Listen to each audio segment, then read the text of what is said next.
places of the earth, they know that the gods and spirits affect man's path.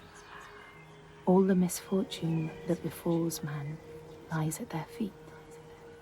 If you have eyes to see, you see their presence and their power. Keep your eyes open, traveler, and you might see their faces. Here, they once said that Loki lies imprisoned in a cave, trapped by his enemies, who set a serpent above to drip venom on his face.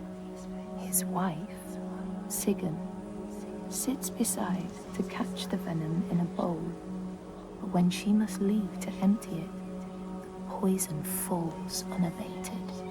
His pain is so great that he thrashes and writhes. And here above, you see the earth shake and break apart. Across the sea, they know that the earth is carried in the arms of a giant. When he is vexed or injured, he may not carry his burden so gently, and the world will feel his anger and pain.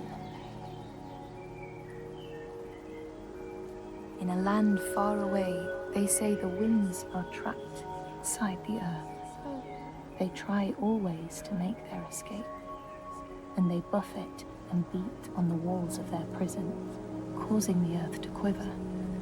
And when they break through, they make their escape. They explode out in fury.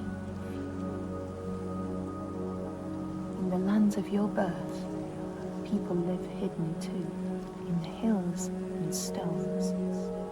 They may be the remnants of a godly race, who lost a war with giants and, finding the world changed, retreated into silence. But you still see their carvings and circles from the time when they walked among men.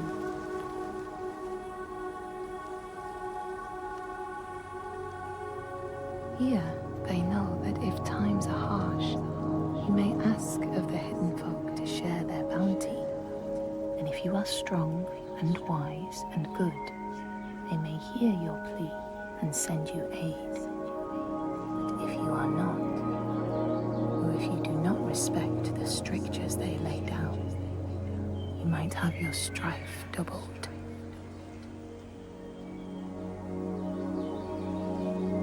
In the lands of your birth, and in these lands too, they know that people can be taken by the secret fair ones. If you are not careful and do not keep to the pathways, you may find yourself among them.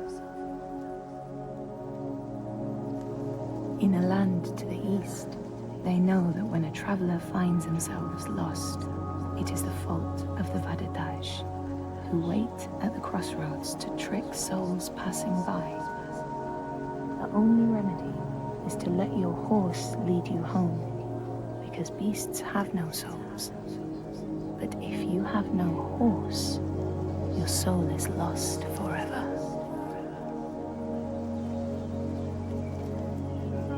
In this place, they know that sometimes the hidden folk will take their children and leave another in their place.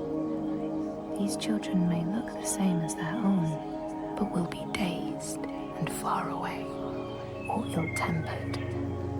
And you know then you have a changeling in your house. In this land, when people cannot raise their children, they will leave them in a sacred place for the hidden folk to take and care for. Sometimes these children come back, but it is said that they are changed, with a wildness in their eyes, and their parents do not want them.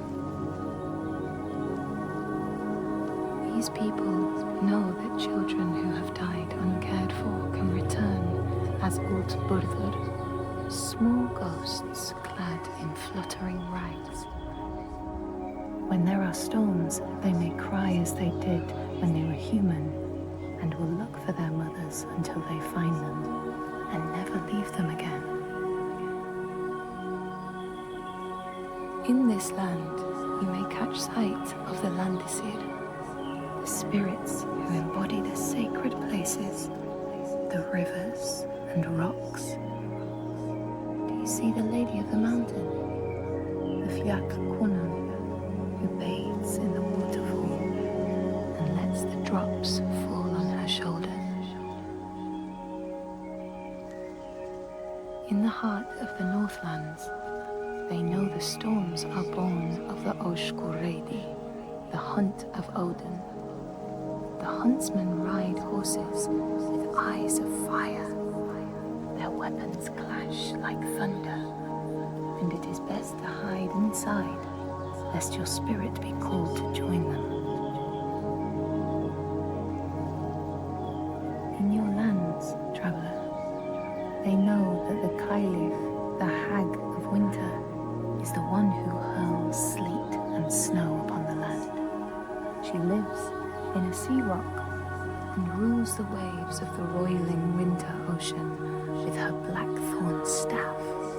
She strikes the ground to destroy the shoots of growing green, so the winter will lie long and low on the land.